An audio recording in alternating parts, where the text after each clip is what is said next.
I will be your 25 coaches in the room. All right, great. All right, well, welcome everybody to our Double Goal Coach Workshop today. As we get started, I need you to sign in for the workshop. And so you're going to need your phone out, and I'm going to have you do a text message to 650-763-2405. The content of that text message, we need that hashtag is really important in front of that number, so we make sure that that gets through. And then the course number is going to be 26425. First name, last name, and an email address. We're not going to sell your information, rent your information, give it to Russia. We're not going to do anything like that. But what we are going to do is tomorrow you'll get an email with your certificate that you're a double goal coach, and you'll be getting weekly talking points from Positive Coaching Alliance that are absolutely fantastic. I use them with my team. I put them on the back of our weekly updates, talk about it with the kids, and that same message goes home to parents. So we're kind of being consistent in our message from Positive Coaching Alliance.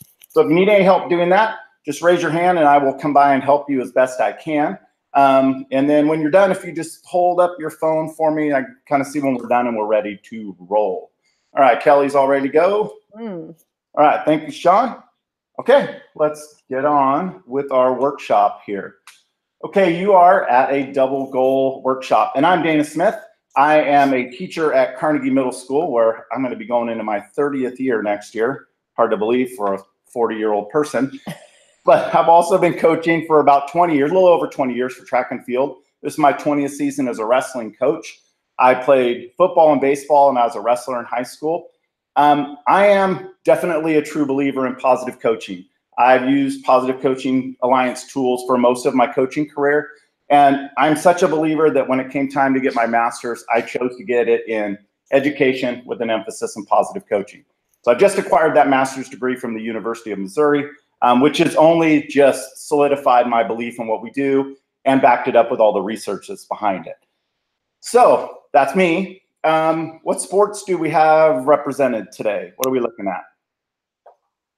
at? Sports we played or sports we coach? Sports you're coaching. Sports okay, right now I'm currently coaching high school lacrosse. Awesome. As am I. Same. Actually, high school lacrosse and first year of Little League baseball for my 4-year-old. So. All right. So you're kind of at our start of lacrosse out here in California, where Kelly's got the history behind them, I guess, back there in Pennsylvania, right? Right. Well, where we are is the history of lacrosse in California. So this is actually the school I'm coaching at. It's our 20th year of having a team. So. Oh, wow. That's awesome. That's great. Awesome. Okay. How many people have heard of Positive Coaching Alliance? All right, Sean, you've heard of us. Have you been to a PCA workshop before? Not a live one, but in lacrosse, you have to go through the online program in order to coach. So. Oh, great, great. Long time ago, that's the first workshop that I took with PCA also. So that's a great resource. And I think we can build on some of that stuff and clarify a little bit, add to it with the live workshop today. So welcome again, all of you. Ruben, welcome. Hi, Dana. Hi, how are you? Good. All right, great. Okay, so that's a little bit about us. Now let's talk about Positive Coaching Alliance. Positive Coaching Alliance is a nonprofit organization that began at Stanford and has really just grown by leaps and bounds as the years have gone by in the last 20 years. Every year we train over 80,000 coaches. We touch 3.3 million youth. We have 2,500 live workshops and over 1 million visits to PCA Dev Zone. We'll talk about that a little bit more in the workshop, but it is an absolutely fabulous tool. You're searching for something as a coach or you just want to add something new, that Dev Zone is an excellent place to go for some more information. So positive coaching. When we hear this term positive coaching, what does that phrase mean to us? What does it look like and what does it create for our kids? So what does that mean to you when you hear that term positive coaching? Anybody jump in. I just think of it as it would be a really valuable experience for my kids. The coach would be supportive and caring and have fun and care about the kids as people.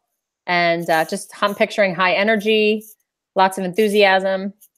Excellent. Excellent. Anybody else want to jump in there and tell us what that looks like or what it creates for our kids? I think lots of I think a picture encouragement and picture a positive, I picture role modeling also. Great. Excellent.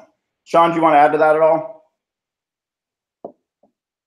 No, I mean, all sounds good. I think, positive coaching as well. You know, everyone gets a trophy, or maybe everyone gets equal playing time. But yeah. Yeah, and I think that's part of maybe we could call a misconception in what we're trying to do with positive coaching.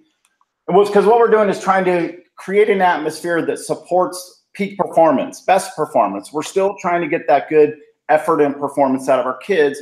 We're just approaching it with a positive approach with them.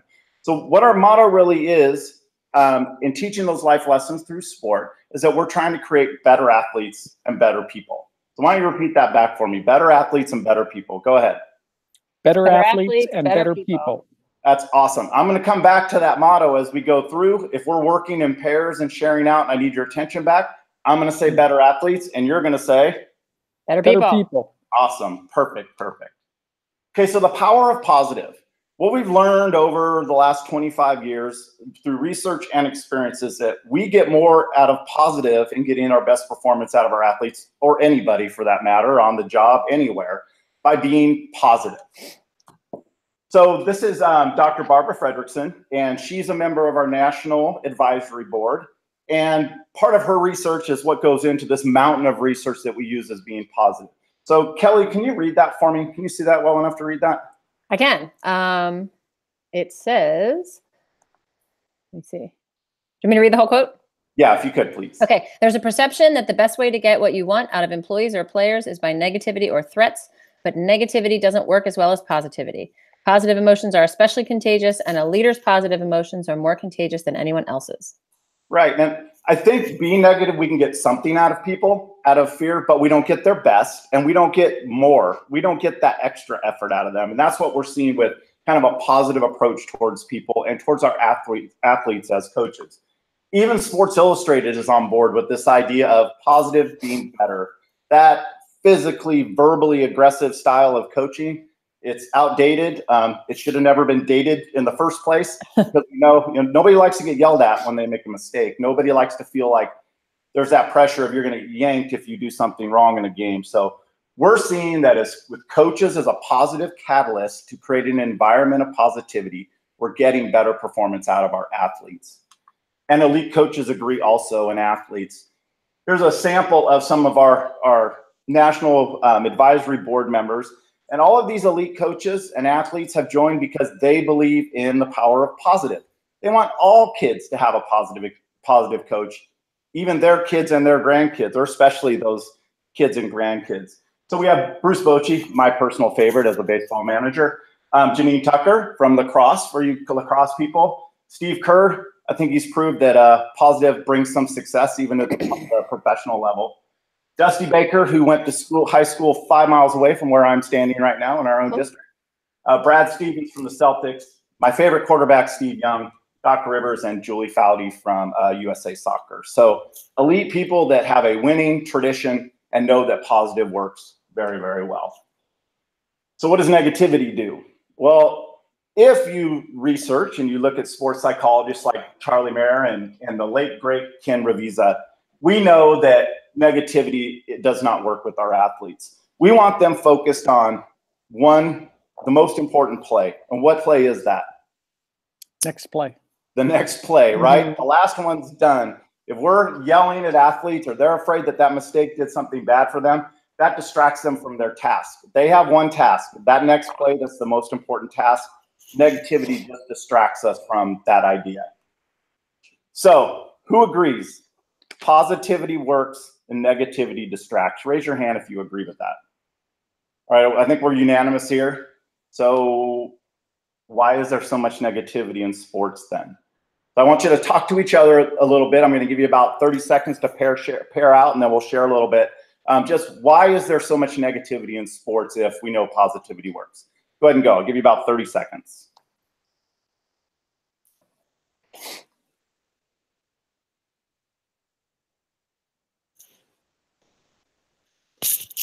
Okay, I'll act like that was 30 seconds. It's good. Who wants to share out with us? Why do we think there's so much negativity in sports today, especially youth sports where we see it? Kelly, you got an idea? Yeah, my partner Ruben and I shared, and we think that it's because of the lack of education. I think before I came to this workshop, I didn't realize how much like psychology was behind positivity. I just thought it made kids feel good. So I think a lot of it is coaches just don't know. They don't have an opportunity to get educated on the research and what actually works. Right. And where did they get educated from on how to coach? Probably the coaches that coach them, or watching professional coaches on TV, which isn't the best way to figure it out. Right, because probably the coach that gets the most camera time on TV is the one that's like throwing chairs across the floor, right? And they end up getting paid a lot of money. So we think, well, they do it. Yeah. It must work, right? So at PCA, we have a vision, and that's the idea of the training and educating people. We want to combine research and what coaches tell us is best practices and bring that to workshops for coaches like you, to develop better athletes and better people. And we believe that the purpose of youth and high school and collegiate sports is to develop those better athletes and better people. And that sports is an incredibly powerful tool to do that because of the endless procession of life lessons that are there, opportunities that are there. But to do that, we got to have a game plan. And our game plan is to train coaches and athletes and parents and leaders in sports organizations with the best research and the best practices so we can take advantage of this really amazing opportunity to use sports to create better athletes and better people.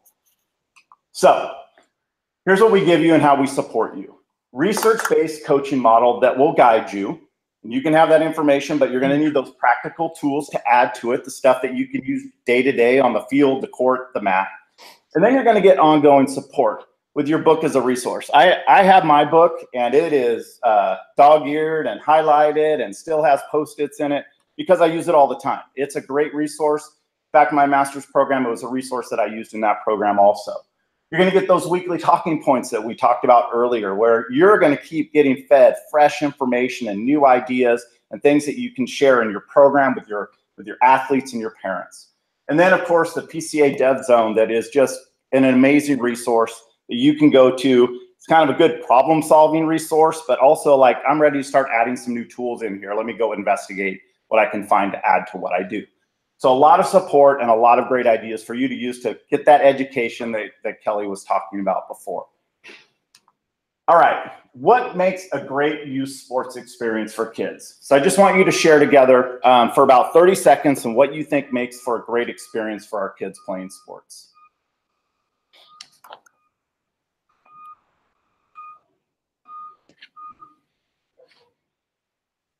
All right, better athletes? Better people. All right, awesome. We're all on board. We know through research, and athletes tell us, that's what the research is based on, their surveys and what they tell us, that for them, a meaningful experience is that they feel connected to their teammates and their coach, that they believe that they can improve by being on that team, and that they feel proud about acting with integrity while they're playing the game. The great thing is those three areas are covered. Oh, come on. Oh, I'm sorry. I'm going to step back. I skipped a little bit here. I'm making an effort in learning from my mistake I just made. That's okay. If players get these three things, what might happen? If they're feeling connected, that they can improve, and that they're proud of that integrity, what are they going to get out of that experience? Anybody jump in? It'll be more fun. Absolutely. It'll be more fun. And I think some coaches that teach in an old school, it's not supposed to be fun, right? Well, it is supposed to be fun. It's a game. So they get more fun out of it if they're getting those three things. What else? I think they'll want to play. They'll want to play, put more effort in, and they're going to want to play year after year. Absolutely. And that's a big thing that the research shows us, that our biggest sign that they're getting these three things is that they come back and play again the next season. So that's critical. Sean, do you want to add anything to that? No, I was just going to, reiterate that definitely having the kids come back year after year, I think is important for everybody. So absolutely. All right. They'll probably play better too. Oh, absolutely. Absolutely. They will. Because they'll want to play better for that coach that they're playing for. If you ask kids about coaches that are positive with them, they want to give more effort. They want to try harder because, one, they like the praise, but two, they know that that person believes in them. So they want to give everything that they have. But here's the great thing. Positive Coaching Alliance, our coaching model covers all three of those areas. We help kids feel connected by filling emotional tanks, both their teammates and their coaches and their parents. We focus on improving through effort, learning, and knowing that it's okay to make a mistake, and that we act with integrity by honoring the game. So Herm Edwards is involved with Positive Coaching Alliance and a big promoter of positive coaching. And it even says former NFL head coach, and I believe he's now the coach at Arizona State. Is that correct? He just did his career there. So let's hear from Herm and see what he has to say about our legacy as coaches and what we're trying to do. Come on, Herm. This worked every time I tried it earlier. Yeah. Click it one more time. Oh. Let me try one more time. No. That's okay. We've seen Herm. Okay. Ruben can actually do a really good Herm impression. All right. I'll skip him since you guys have seen him already. You know. All right. So the great quote from that, when the book of your life is written, will it say that you made a difference? So here's what I would like you to do. I want you to open up your Double Goal Coaching book, and inside that front cover, I want you to just give me 3 bullet points of, if I talk to your athletes later in life, what 3 things do you want them to say about you as a coach? Just jot down 3 things. I'll give you about a minute to do that.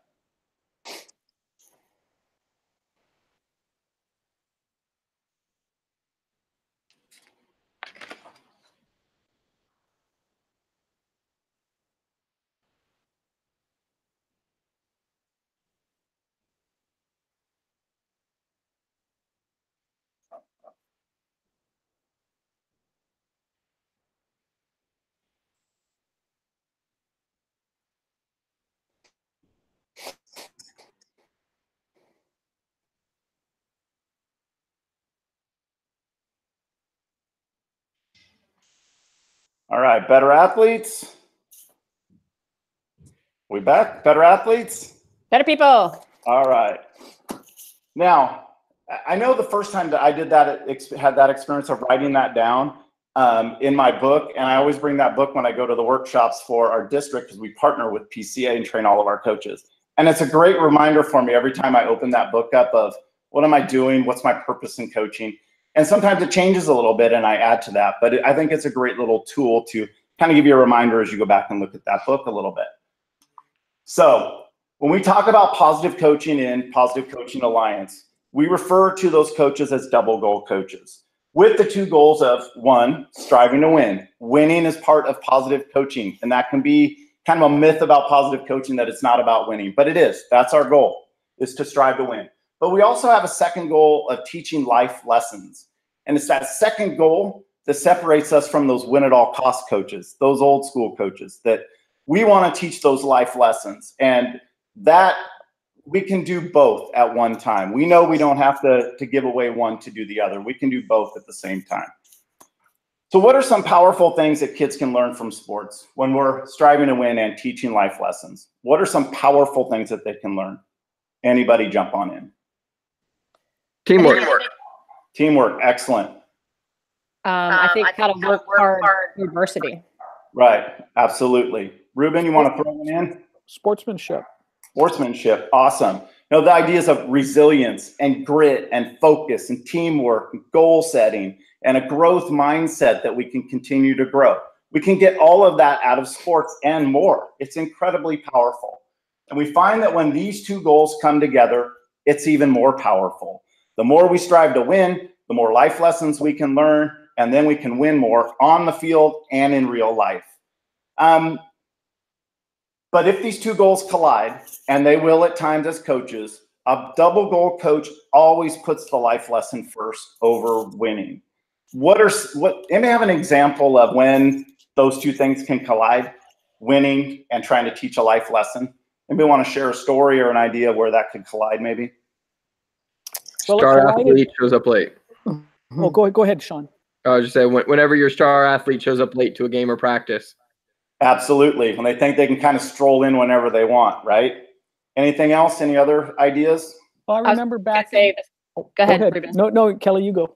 I was just going to say the same thing. My best athlete has the worst attitude, and she mouths off at officials and she yells at the other players, and she's got more goals per season than any player, even close to any player on the team. Right. Ruben, did you want to share one too? Oh, I was going to talk about back in the Little League World Series several years ago where they wanted to win, so they played a guy who was older, false birth certificate, and yeah. Yeah, that's a really very extreme part of that kind of that transactional coaching where it's all about winning and we'll do whatever we need to do to win. I kind of have a good example of this, and my change in attitude towards it actually came out of a double goal coach workshop. I have an athlete who is their 3rd year with me this year. So they're an 8th grader. And in the first 2 years, he would absolutely go off on officials. If it was a bad call and it was going to cost him a match, it was like he went into a whiteout and couldn't control it. And my solution to that was I would let him finish the match, and then I would have him go outside and cool down and come back in. But that didn't solve the problem. And I didn't teach the life lesson because I left him on the mat. So this year we put into place a 0 tolerance policy for arguing with officials. If you start up, we're going to say stop. If you don't stop, we're going to forfeit your match and remove you from the tournament if it's a tournament. That athlete has not argued with one official this year. But in addition, we use some tools, some task cues with him. If we see a bad call, I immediately call out a task cue that we've already talked about. He has to acknowledge that with me, and he continues. Not even close to any meltdowns this year, but we had to figure out how to teach the life lesson first and give him some tools to work with, because he's still going to have that temper when he's an adult, and he needs to know how to deal with that in a more positive way, because get kicked out of a match in life, it's called getting fired. So we needed to teach him a way to handle that a little bit better.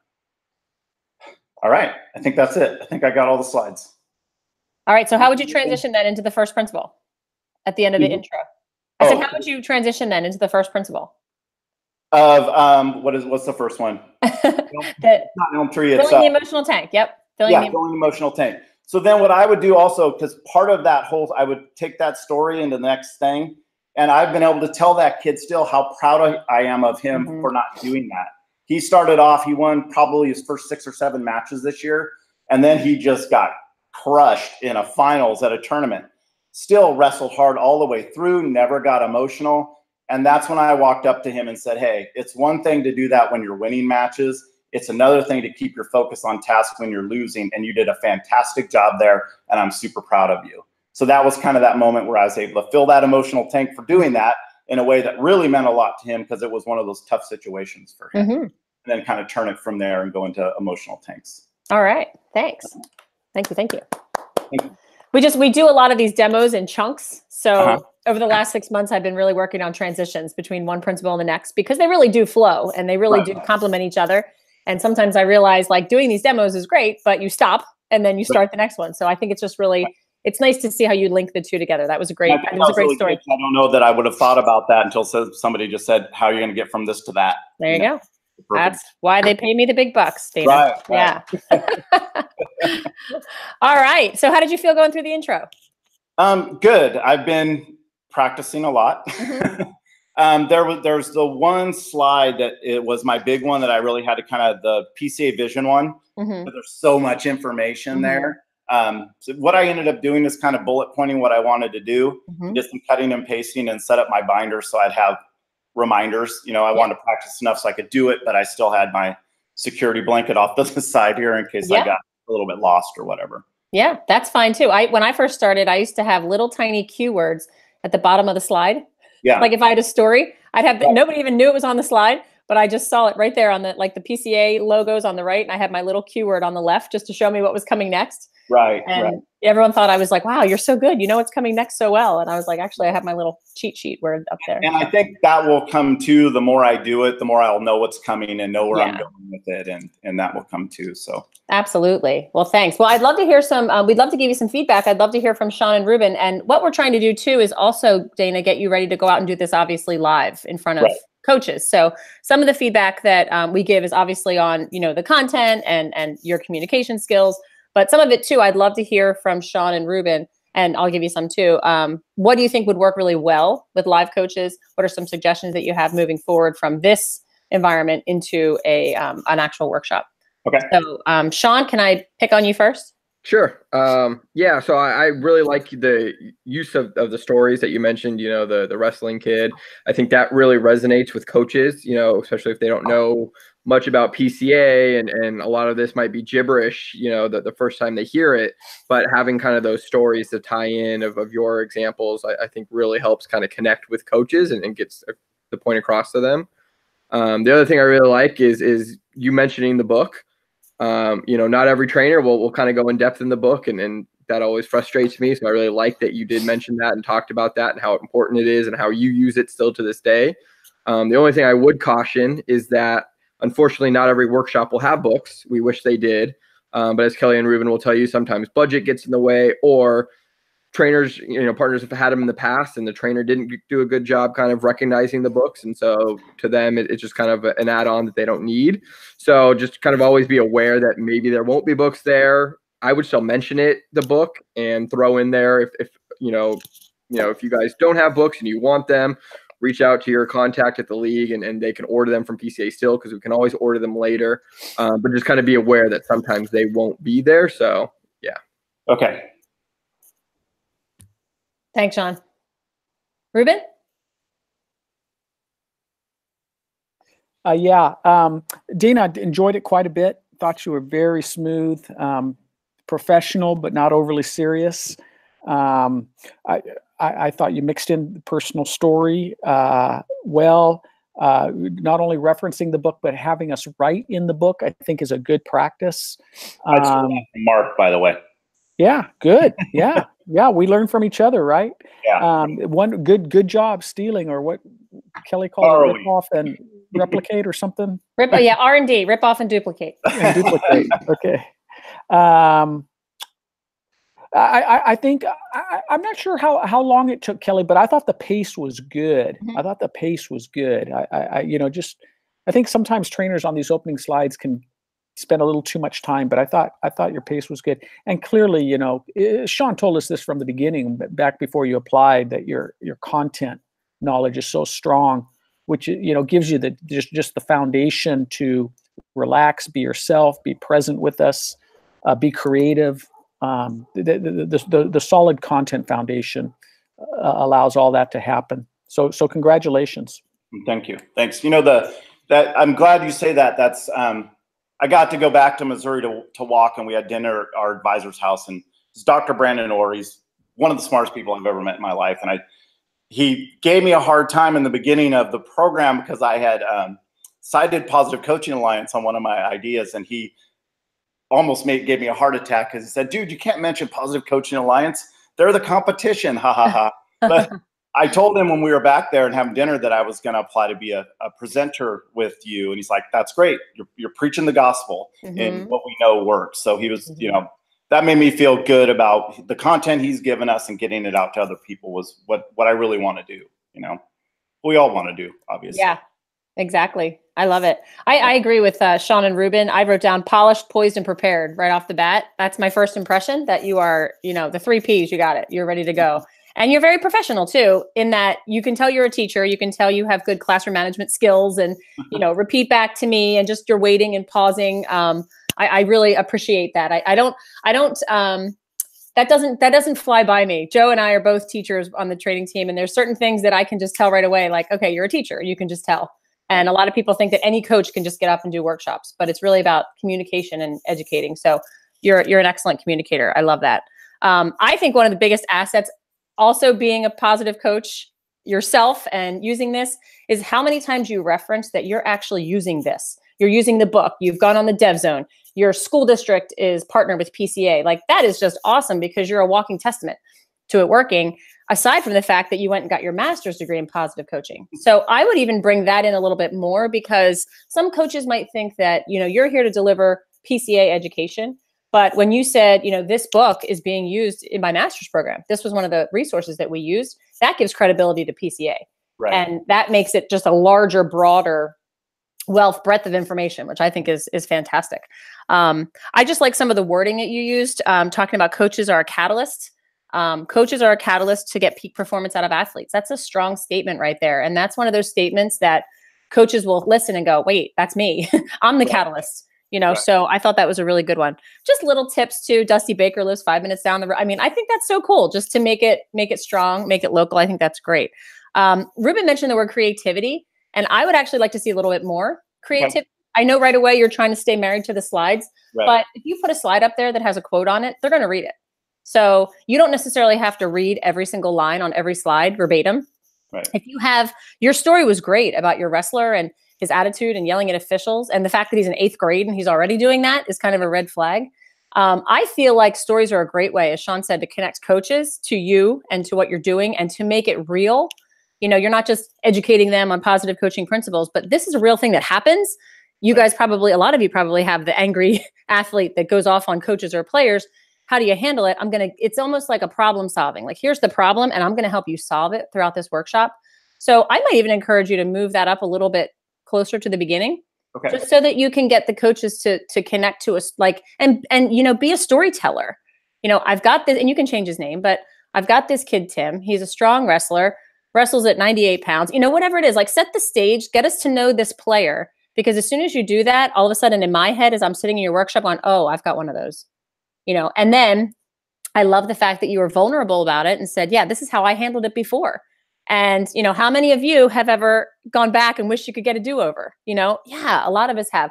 So I think that's really great for the coaches to know that you thought you were handling it the right way by talking to them, go cool off afterwards. But in reality, what were you reinforcing? So I just think that was a great story that I would love to see a little bit sooner in the intro, because it's a powerful story. I think it's really good. And as you said, you can then use that at other parts of the workshop too. Okay. And maybe even bringing it up to the coaches. You know, has anyone had a player like this, Tim, that I'm talking about? How did you handle it? What would you do? How, you know, describe for me that player. And then, you know, when you get into emotional tank filling, why is an 8th grader so angry at an official? You know, maybe because his tank is empty. Why could his tank be empty? Well, maybe there's things happening at home, in school, and, you know, so that's all I was going to say. The other tip too, I think a plug for the National Advisory Board members is really good. I think you said at one point, like Herm Edwards, he's involved with PCA. Yeah. I think it's a strong argument to say that they're actually on our board.